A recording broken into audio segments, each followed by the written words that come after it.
عما تضمنه الجان من التصديق بها والإذعان. طلع البدر علينا من ثنيات الوداع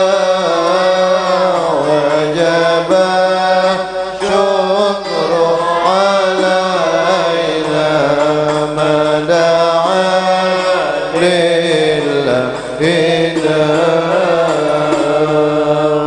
كنا طلع البدر علينا من ثنيات الوداع وجب الشكر علينا ما دعا لله طلع البدر علينا من ثنيات الوداع وجب شكر علينا ودعا لله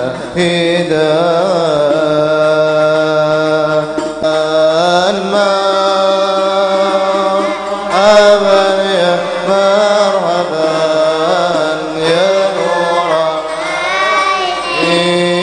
مرحبا يا الحسين صلى الله على محمد صلى الله عليه وسلم صلى الله على محمد يا ربي صلي وسلم يا نبي سلام عليك يا رسول سلام عليك يا حبيب سلام عليك صلوات الله عليك. اللهم صل على محمد وسلم عليه. رسول الله سلام عليك يا رفيع شان يا رفيع شان يا رفيع شان والدرج يا رسول الله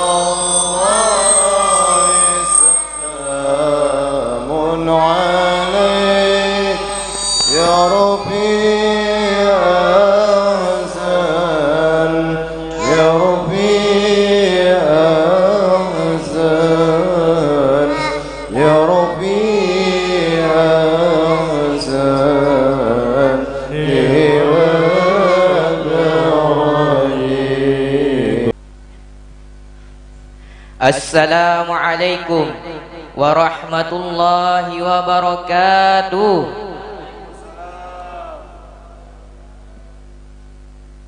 Alhamdulillahi rabbil alamin. Assalatu wassalamu ala asyrafil anbiya'i wal mursalin Sayyidina wa maulana Muhammadin wa ala alihi wa sahbihi ajma'in. Amma ba'd. Yang saya hormati dan saya muliakan para alim ulama, para asadis, para tokoh-tokoh agama, para habaib, para tokoh-tokoh masyarakat, dan tamu-tamu undangan yang telah hadir pada malam hari ini. Wabil khusus Al-Mukarram Al-Ustadz Dr. Kiai Haji Muhammad Ali Azhar SHOS MH. Dan yang saya muliakan pengasuh Pondok Syekh Abdul Rahman Siddiq II Al-Ustadz Nasrullah, dan majelis-majelis guru yang ada pada malam hari ini yang tidak bisa saya sebutkan namanya satu persatu.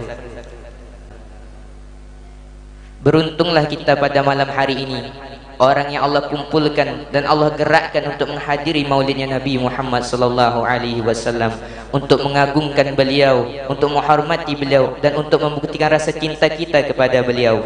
Karena rugi orang yang tidak mau cinta kepada Nabi, orang yang tak mau datang ke maulidnya Nabi, orang yang tidak mau menunjukkan rasa cintanya kepada Nabi. Karena itulah orang dilaknat oleh Allah Subhanahu wa taala. Karena apa kata Nabi Muhammad sallallahu alaihi wasallam?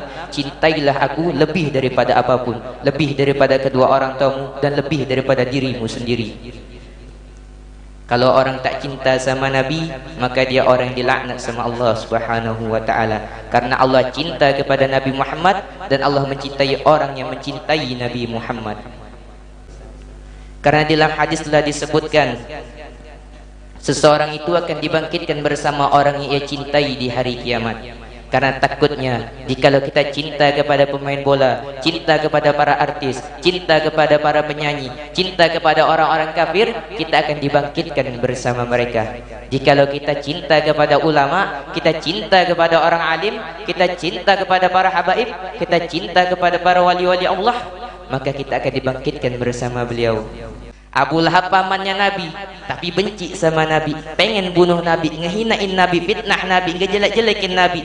Tapi pernah ketika suatu waktu Abu Lahab senang ketika lahiran Nabi. Cuma satu kali Abu Lahab senang ketika lahiran Nabi. Tapi apa yang Allah berikan kepada Abu Lahab? Setiap malam Senin di neraka, Allah berikan Abu Lahab ampunan. Gak Allah siksa, Allah ampuni Abu Lahab setiap malam Senin, hanya karena dia satu kali senang kepada Nabi. Lah bagaimana dengan kita? Kita yang setiap setahun ngerayain maulidnya Nabi, ngaku cinta sama Nabi, ngaku umatnya Nabi, apakah Allah tidak memberikan yang lebih besar daripada apa yang Allah berikan kepada Abu Lahab? Karena itu pasti Allah berikan yang lebih besar.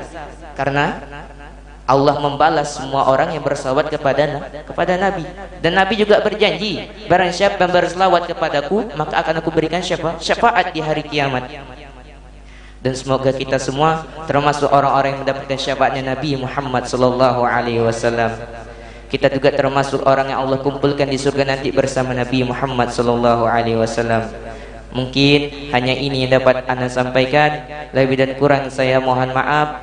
Billahi taufik wal hidayah. Assalamualaikum warahmatullahi wabarakatuh. Bismillahirrahmanirrahim. Assalamualaikum warahmatullahi wabarakatuh. Alhamdulillah rabbil alamin, wassalatu wassalamu ala asyrafil anbiya'i wal mursalin sayyidina wa maulana Muhammadin wa ala alihi wa sahbihi ajma'in. Rabbi syrah li sadri wa yassir li amri wa halul 'uqdatam min lisani yafqahu qawli. Pada suatu hari baginda Nabi sallallahu alaihi wasallam ditemui oleh seorang sahabat perempuan yang ingin memberikan burdah, yaitu berupa pakaian, kepada baginda Nabi sallallahu alaihi wasallam.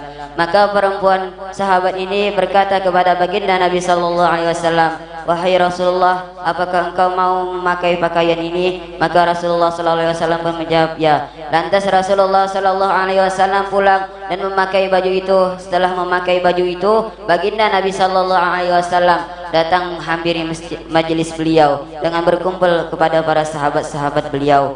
Lantas di saat itu ada salah seorang sahabat yang bertanya kepada baginda Nabi sallallahu alaihi wasallam. Ia berkata, "Wahai Rasulullah, alangkah indahnya baju engkau ini. Apakah engkau bisa memberikannya kepadaku?" Maka Rasulullah sallallahu alaihi wasallam berkata, "Ya." Lantas Rasulullah sallallahu alaihi wasallam berdiri dari majelis dan kembali ke rumah untuk membungkus pakaian tersebut. Saat Rasulullah sallallahu alaihi wasallam pulang, para sahabat yang lainnya di dalam majelis bertanya kepada satu sahabat ini, "Wahai sahabat, mengapa engkau begitu teganya meminta kepada Rasulullah, padahal pakaian itu baru saja diberikan oleh seseorang dan beliau tidak memiliki baju yang layak untuk dipakai?" Maka sahabat yang meminta ini pun berkata, "Sungguh demi Allah Subhanahu wa taala, aku tidak meminta baju ini kecuali aku ingin mengambil berkah dari beliau dan akan aku jadikan di suatu saat nanti menjadi kafanku." Maka dari sini kita dapat mengambil bahwa Rasulullah SAW lebih mementingkan orang lain daripada diri sendiri.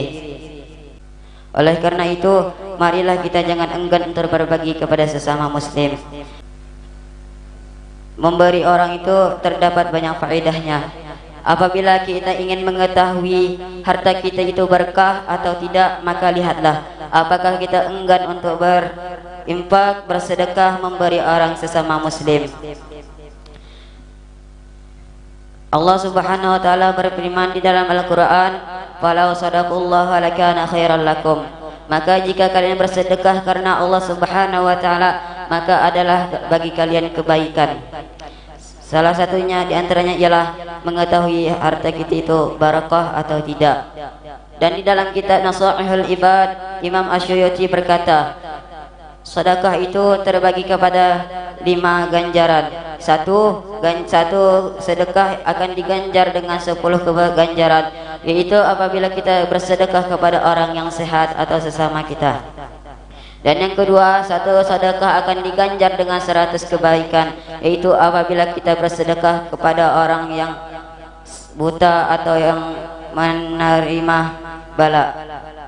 Dan yang ketiga, satu sedekah akan diganjar dengan 700 ganjaran, itu apabila kita bersedekah kepada kerabat kita yang membutuhkan. Dan yang keempat, satu sedekah yang akan diganjar dengan 100.000 ganjaran, itu akan diberikan kepada orang yang bersedekah kepada kedua orang tuanya. Dan yang kelima, satu sedekah yang akan diganjar dengan 900.000 ganjaran, itu apabila kita bersedekah kepada ahlul alim, ahlul ulama, tokoh alim ulama dan para penuntut ilmu. Dan mungkin hanya ini saja yang dapat kami sampaikan, kurang dan lebih mohon maaf. Apabila ada jarum yang patah, janganlah disimpan dalam peti. Maka apabila ada kata-kata yang salah, janganlah simpan di dalam hati. Saya selaku manusia yang mesti melakukan kesalahan, mohon maaf lahir dan batin. Assalamualaikum warahmatullahi wabarakatuh.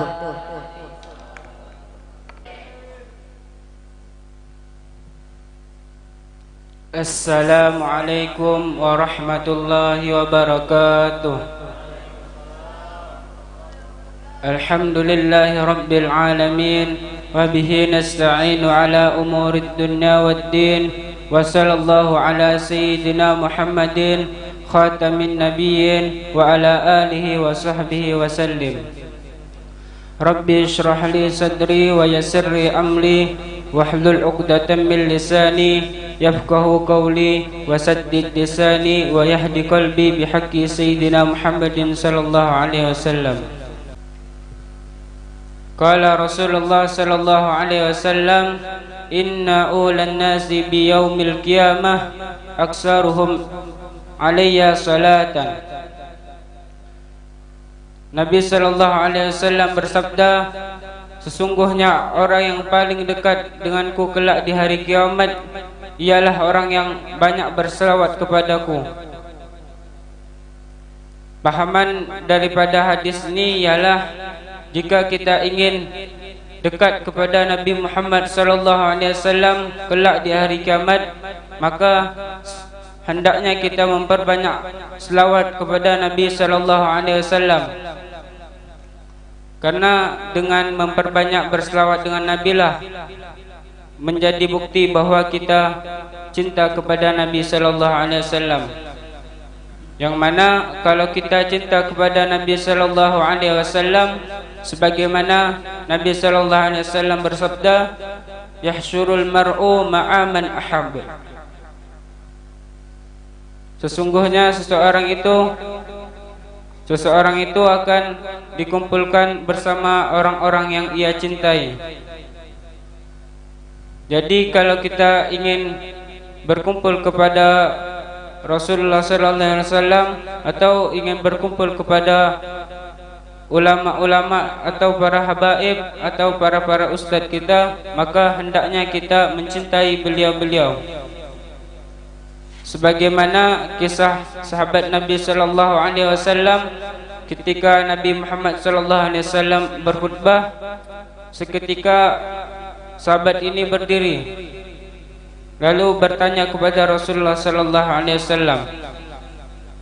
Kata sahabat tadi, mata sa'ah, kapan kiamat? Kata sahabat tadi.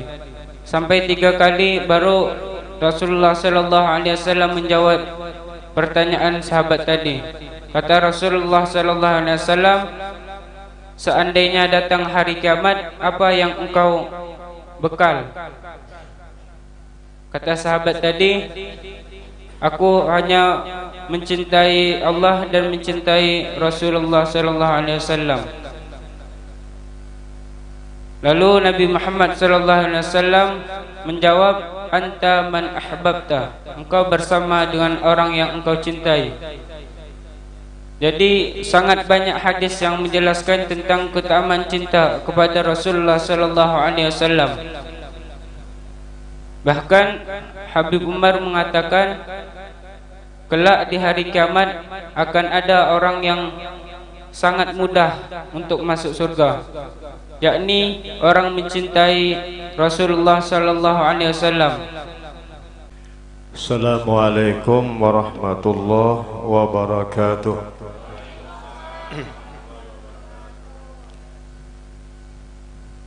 Alhamdulillahi rabbil alamin, wa bihi nasta'in ala umuri dunya waddin. Wassalatu wassalamu ala ashrafil anbiya wal mursalin wa ala alihi wa sahbihi wa man tabi'ahum bi ihsanin ila yaumiddin, amma ba'du.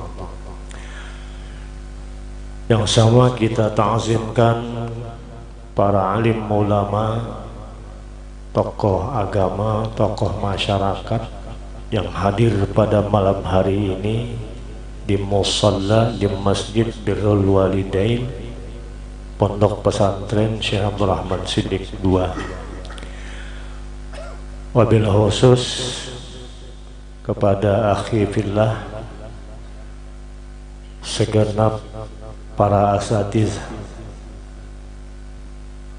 dan seluruh para santri sekaligus yang kami hormati, para undangan, Bapak Ibu hadirin wal hadirat rahimakumullah. Puji dan syukur kehadirat Allah Subhanahu wa taala atas nikmat dan kesempatan kita hadir pada malam hari ini dalam rangka memperingati, mensyiarkan daripada sejarah kelahiran Nabi SAW dan juga menumbuhkan rasa syukur yang sedalam-dalamnya kita panjatkan kehadiran Allah Subhanahu wa taala dengan peristiwa peringatan kelahiran Nabi sallallahu alaihi wasallam ini. Kemudian bersalawat kepada Nabi. Allahumma salli ala Sayyidina Muhammad wa ala ali Sayyidina Muhammad. Bapak Ibu hadirin yang berbahagia, Nabi kita Muhammad sallallahu alaihi wasallam ini pernah menyampaikan dalam sebuah hadis diriwayatkan oleh Imam At-Tirmizi. Hadisnya kurang lebih begini: inni tarikun fikum ma in tamassaktum bih lan tadillu ba'di. Nabi kita Muhammad SAW menyampaikan kepada kita, aku, kata Nabi, telah meninggalkan kepada kalian sepeninggalku ada yang kutinggalkan. Bila kalian berpegang apa-apa yang kutinggalkan, lan tadillu ba'di, maka kamu tidak akan sesat. Lalu kata Rasul, ahaduhuma a'zamu minal akhar, salah satu dari keduanya itu yang paling besar adalah kitabullah, yaitu kitabnya Allah. Apa kitabullah? Yaitu adalah Al-Quranul Karim.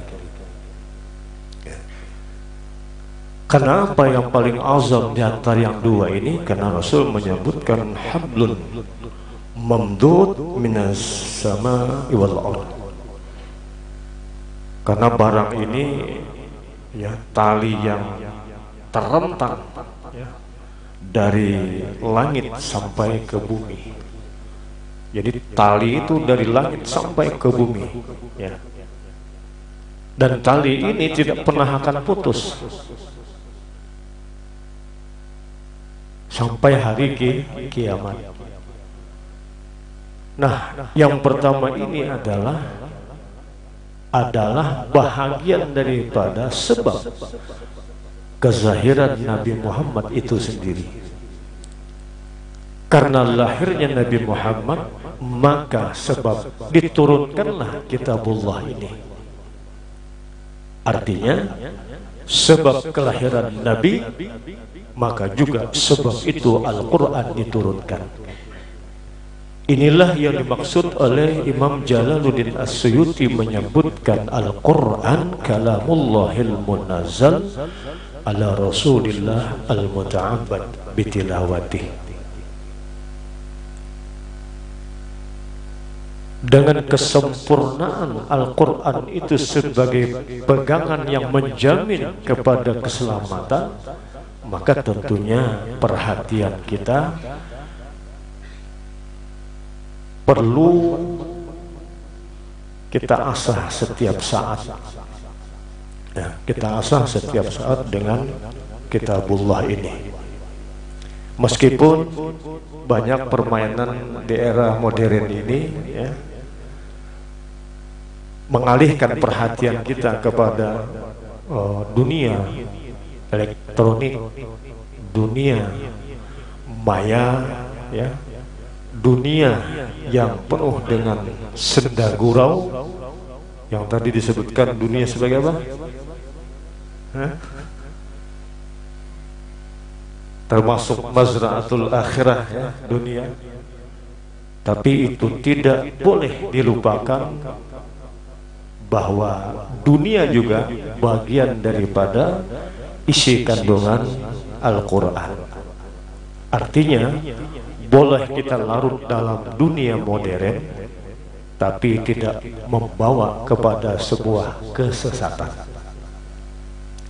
Silahkan jadi intelektual, silahkan jadi doktorandos, silakan jadi profesor, jadi apa saja silakan ya. Tapi jangan lupa bahwa Kitabullah, kata Rasul, adalah tali yang sangat kuat dari mulai langit sampai ke bumi dan bumi sampai ke langit. Itu yang pertama. Jadi mudah-mudahan kita selalu hidup dengan Al-Quran. Yang kedua, kata Rasul sallallahu alaihi wasallam, wa itrati ahlu baiti. Ini hadis jarang disampaikan oleh dan kita juga sering jarang mendengar. Apa yang kedua? Wa itrati ahlu baiti. Ahlu baiti, yaitu keluarga Nabi sallallahu alaihi wasallam. Keluarga Nabi sallallahu alaihi wasallam walan yatafarraqa hatta yarida alayil haud. Keluargaku, kata Nabi sallallahu alaihi wasallam, keduanya ini tidak akan terpisah sampai nanti datang masanya di sisi telaga Nabi sallallahu alaihi wasallam, al-haud, ya, artinya sudah di alam yang lain. Bahkan sampai dikatakan bintang-bintang itu, ya, untuk ahli langit, ya, maka apabila ada bintang di langit itu, maka bintang itu selalu memberikan cahaya kepada yang di sekitarnya. Tapi manakala bintang itu sirna, maka rusaklah daripada langit dan sekitarnya. Nah, begitu juga ahlul bait, ya. Bila ahlul bait sudah tidak ada lagi di bumi, maka rusaklah seluruh yang ada di sekitarnya, dan bahkan seluruh hamparan bumi ini akan rusak. Ini menanamkan keyakinan kita bahwa ahlul bait ini tidak pernah akan habis. Keluarga Nabi tidak pernah akan habis kecuali hari kiamat. Nah, ini pegangan kita ahli sunnah wal jamaah, bahwa perlu dan pentingnya kita memahami daripada keturunan Nabi sallallahu alaihi wasallam. Kalau kita sebutkan bagian daripada mayoritas ulama menyebutkan bahwa yang disebut dengan ahli bait itu adalah Sayyidina Ali karramallahu wajhah, Fatimah Zahra binti Rasul, Sayyidina Hasan, Sayyidina Husain, dan keturunannya hingga hari akhirat. Ini adalah sebagian mayoritas ulama.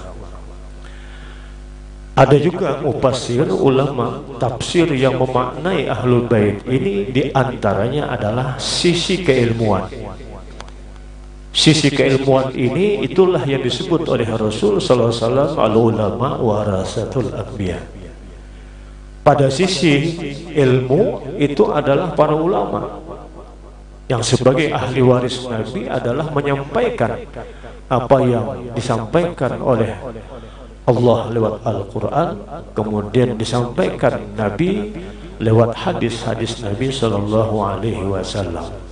Nah, yang berkompeten untuk menyampaikan ini adalah para ahli waris Nabi. Siapa? Para ulama.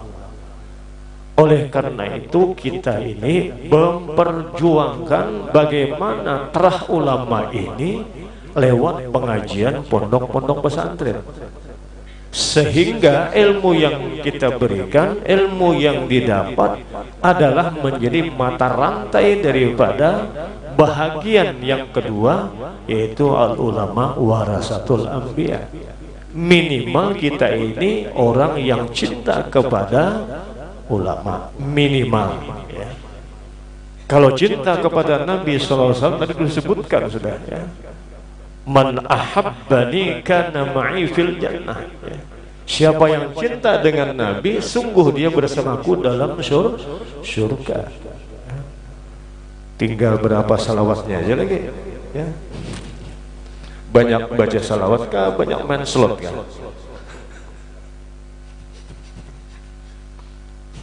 Ya. Innama yuridullahu liyuzhiba ankum ahlal bait wa yutahhirakum tathira. Ya. Jadi Allah itu menghendaki bahwa menjaga sebersih-bersihnya ahlul bait ini wa yutahhirakum tathira. Nah, artinya kalau sudah Allah menjamin kesucian ahlul bait, maka wajar ahlul bait inilah yang menebarkan ilmu itu, termasuk ahli warisnya para ulama. Jadi kita ikut kepada ulama, ya. Nah, dua hal inilah yang mungkin menjadi sebuah kesimpulan kita malam hari ini, sebagaimana judul yang kita baca di sini, ya, adalah tentang ilmu, menyampaikan ilmu, mengamalkannya, dan mengajarkannya, dan termasuk mencarinya. Jadi kun aliman au muta'alliman au sami'an wala takun rabi'an, ya. Kalau kita merasa belum alim, maka belajar, ya. Minimal yang ketiga mendengar, ya. Alim gada, belajar gada mau, mendengar gada mau, berarti ketiga-tiganya gada hendak, ya. Maka tidak ada yang sangkutnya. Tidak mungkin kita nyantul kepada yang pertama, Al-Quran Kitabullah, karena Al-Quran menyuruh kita untuk takarub kepada Allah lewat Al-Quran. Yang kedua, wa ahli baiti, wa itrati ahli bait. Tidak mungkin kita mencintai Nabi kalau tanpa ada ilmu ini. Nah, maka oleh karena itu kembali kepada ilmu. Oleh karena itu mudah-mudahan santri kami ini orang yang mumpuni sebagaimana yang disampaikan tadi, yang dicontohkan tadi. Itulah tujuan diantaranya daripada pondok pesantren ini. Bukan kita menjadikan dia dai yang dijual harganya mahal, tidak, ya. Kapan perlu ini santri begitu diminta untuk berdakwah tidak boleh dibayar. Sepakat enggak? Hah? Sepakat ya? Tapi diberi amplop. Ya. Nah, inilah yang kita lakukan hari ini, ya. Bukan tahun-tahun ini aja, ya. Tapi kalau orang kasih diambil, ya. Minta tidak boleh, tapi dikasih ambil, ya. Ini yang harus dipegang, ya, karena kita mengikut daripada perjuangan Syekh Abdul Rahman Siddiq. Makanya nama pondoknya Syekh Abdul Rahman Hibin. Mudah-mudahan pondok pesantrennya terus berkembang pelan-pelan, tapi mudah-mudahan berkembang secara apa yang kita inginkan bersama. Atas nama pondok pesantren, kami mohon maaf bila ada kekurangan, dan inilah yang dapat kita hantarkan pada malam hari ini sebagai renungan kita bersama bahwa tidak ada majelis di dunia ini yang paling disukai oleh para malaikat kecuali majelis ilmu. Nah, hari ini majelis ilmu, insya Allah seluruh malaikat yang hadir di sini akan menyampaikan kepada Allah Subhanahu wa Ta'ala. Dan apabila disampaikan kepada Allah, maka Allah memberikan siapa yang hadir di majelis ilmu ini akan diberikan oleh Allah rahmat berupa taufik, hidayah, dan maunahnya dalam kehidupan kita pribadi, keluarga, bermasyarakat, dan bernegara. Mudah-mudahan Allah Subhanahu wa Ta'ala selalu berikan kepada kita istiqamah di dalam menjalankan apa yang diperintahkan oleh Al-Quran dan apa yang diperintahkan oleh hadis Nabi SAW sebagai seorang yang muslim yang sebenarnya. Dan semoga kita nanti meninggalkan dunia dalam keadaan husnul khatimah. Amin ya rabbal alamin.